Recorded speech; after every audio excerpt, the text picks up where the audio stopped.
여러분 안녕. 오늘은 뭐에 대해서 말을 해볼까 하냐면 그 개인 공부방이나 교습소 작게 이제 하면서 열심히 사는 그런 아니면 골목 뭐 동네 학원 뭐 그 정도 하면서 이제 열심히 개인 사업하면서 열심히 살아가고 있는 우리 선생님들을 가장 기빠지게 하고 사람 뭐 등신 만드는 그런 것 중에 하나가 정말 자존감이 바닥을 치게 하는 그런 경우가 뭐냐면 이런 경우잖아. 큰 학원 가서 플레이스먼트 테스트 봤는데 바닥을 찍었다.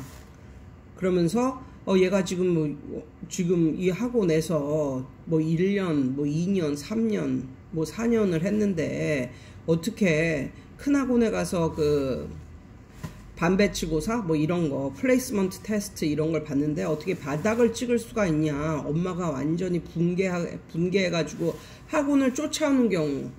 아마 10년 이상 뭐 이런 거 해본 선생님들은 그런 걸 다 경험을 했을 거야.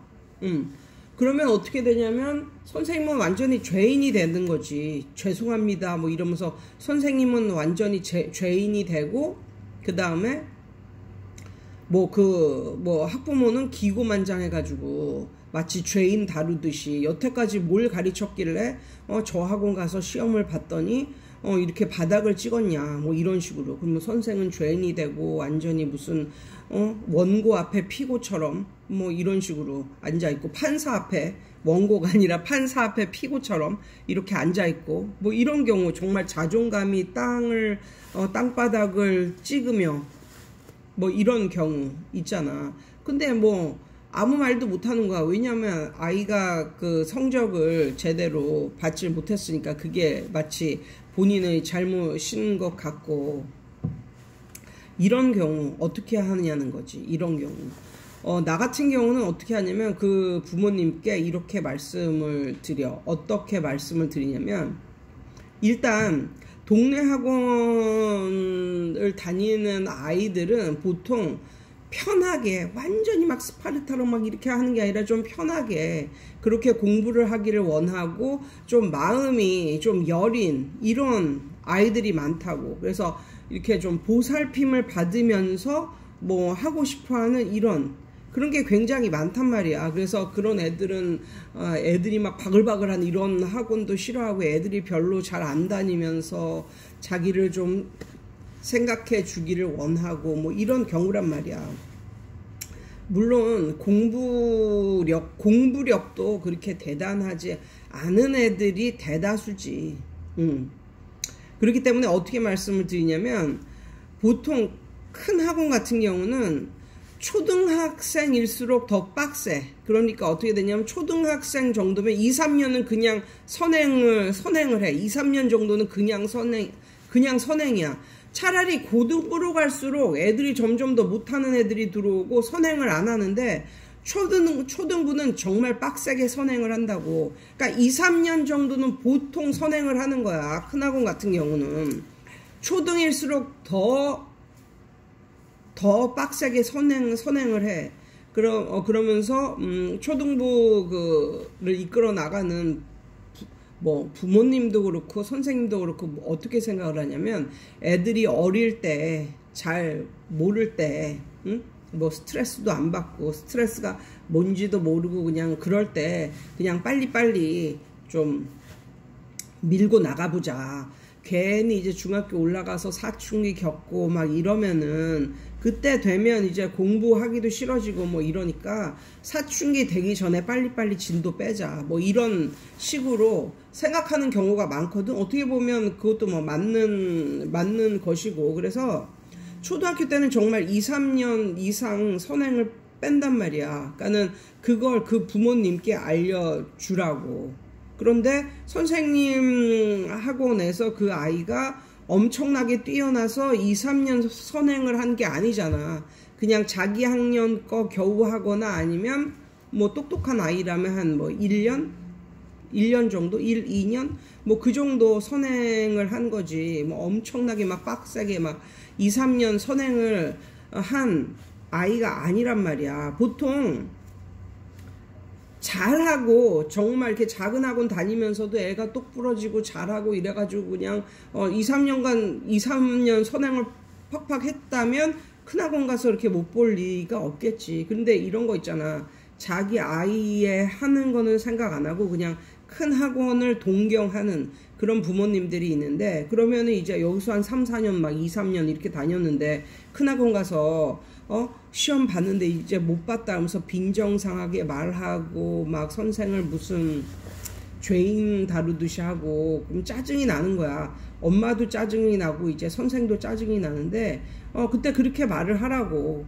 2, 3년 이상 차이가 선행을 했고 그 정도의 레벨에서 이걸 본 거기 때문에 얘는 좀 편한 상태에서 본 거고 공부를 한 거고, 그렇기 때문에 이 차이는 날 수밖에 없다 이렇게 말을 하고, 근데 나는 그런 상황이 오기 전에 항상 엄마들에게 말을 해. 뭐라고 말을 하냐면, 이거는 그냥 기본입니다. 기본. 그러니까 자기 학년 아니면 자기 학년보다 뭐 한 1년 정도 앞서가는 그 정도의 기본을 하고 있습니다. 만약에 좀 더 높은 것을 목표로 하고 계신다면 더 하세요. 높은 것을 목표로 하신다면 나한테 특강을 들으세요. 이렇게 말을 해. 봐봐, 큰 학원 같은 그런 학원에서 이제 시험을 보면은 보통 2, 3년 이상 선행으로 뺀 거고, 그 다음에 시험 문제는 골고루 작은 수능처럼 골고루 들어가 있는 거야. 뭐 듣기도 들어가 있고 문법, 독해, 뭐 쓰기 이런 거 골고루 이렇게 들어가 있다고. 그런데 보통 그냥 개인적으로 이렇게 와서 배우는 애들은 그렇게 배우기보다는 맨 처음에 애들, 특히 이런 뭐 프랜차이즈 끼고 하는 애들은 뻔하잖아. 맨날 그 문장 읽고 문장 외우고 나니까 빡세게 문장 외우기 다 시키지. 어떤 학원들은 문장을 그냥 읽고 해석만 하면 그냥 넘어가게 하는 학원들도 있더라고. 아무튼 맨날 문장 외우기 하고 그거 두 쪽, 맨날 문장 외우기 두 쪽 하고 두 바닥 하고 뭐 문법 한 바닥 하고 뭐 그리고 1시간 하고 가는 애랑 맨날 막 숙제 내주고 빡세게 하고 막 밤마다 숙제하고 이런 애랑 같겠냐고. 그러니까 만약에 목표가 높으면 그런 식으로 더 하라고 말을 해. 내가 그 정도 수준까지 올려줄 테니까 특강을 해라, 특강을. 그래가지고 그런 식으로 시험이 그런 식으로 나잖아. 그러니까는 토셀 뭐 좀 높은 단계 그 정도를 엑스트라 사이드로 더 해라. 30분 이상 더 해라. 그래서 맨날 이거를 봐주겠다. 그러면은 뭐 두 가지가 있어. 두 가지 그 반응이 있어. 뭐냐면 그것까지 하면은 너무 부담스럽다 뭐 이런 식으로 나오는 반응이 있어. 그러면 그렇게 올릴 수가 없는 거야. 그렇게 다른 애들하고 비교해서 2, 3년 뭐 이렇게 선행 학습을 하려면 당연히 많이 하고 열심히 해야지. 근데 맨날 편하게 와가지고 뭐 두 바닥 하고 리딩 두 바닥 하고 뭐 문법 한 바닥 하고 뭐 이렇게 가는 애하고 이게 같겠냐고. 그런데 중요한 건 그게 안 되는 애를 그렇게 막 그냥 다그치고 푸시를 한다고 걔가 그렇게 되는 게 아니잖아. 그러니까 얘는 이 정도의 교습으로 만족을 해야 되는 애지. 그런데 간혹 가다가 이걸 모르고 자기 자식을 진짜 모르고 이쪽만 동경을 해가지고 그런 식으로 반응을 하는 부모님이 있단 말이야. 그러니까 그 차이를 말을 해주고 다시 한번 그러면 한 석 달 후에 거기 가서 시험을 보게 해라. 그 대신 그 석 달 동안 내가 지도를 해주겠다. 그런 데서 시험을 잘 볼 수 있게 지도를 해주겠다. 그래서 특강을 받아라. 특강을 이렇게 특강비도 많이 받아. 결국은 여기에서 시험을 잘 보게 하는 게 목표라면 그렇게 해줄 수 있다고. 그런데 두 부류라니까 부모님은. 그렇게까지는 애가 뭐 못 견딜 것 같다라든가 뭐 이런, 그럼 그건 어쩔 수 없는 거야. 그냥 부모님이 인정하고 이런 상태에서 그냥 가야 되는 거고.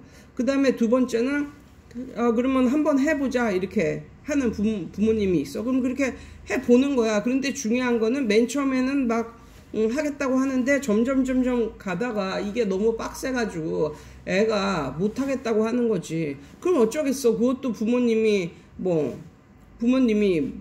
인정을 하고 넘어가야지. 근데 이렇게 빡세게 하는 걸 적응을 하는 애들이 있어.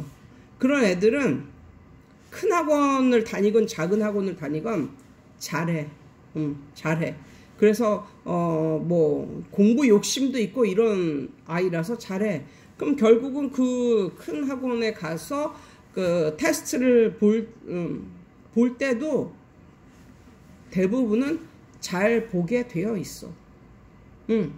대부분은. 그래서 나한테 그 받은 애 중에 기억나는 애 중에 하나가 7살 때 수능 모의고사 듣기 문제를 다 맞은 애가 있었거든. 근데 그런 애들의 특징은 워낙에 머리가 좋아.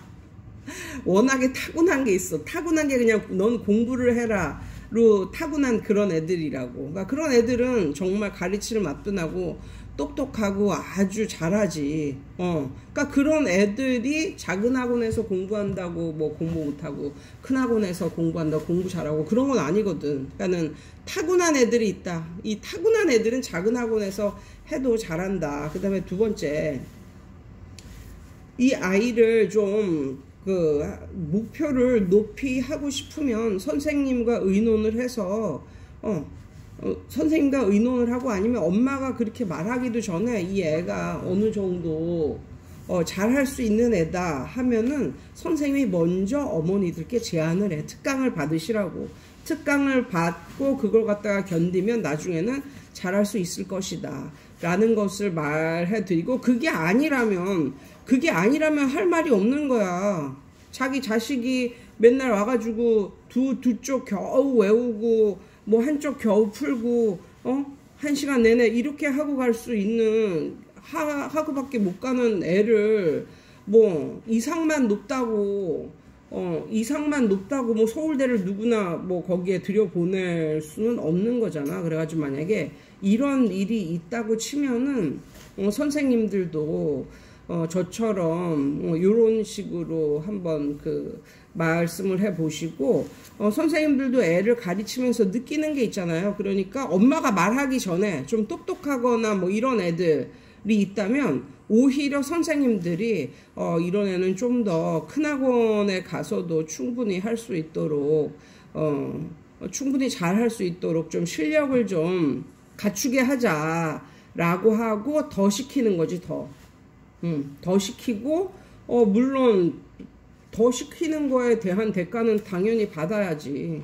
그거는 당연한 거 아니겠어. 아무튼 그런 식으로 이끌어 간다면 작은 학원을 운영하는 원장님들도 괜히 주눅이 들어가지고 죄인 취급받고 뭐 이럴 일은 없을 것 같다는 생각이 들어요. 여러분, 오늘도 좋은 하루 되세요. 학생이 왔어요.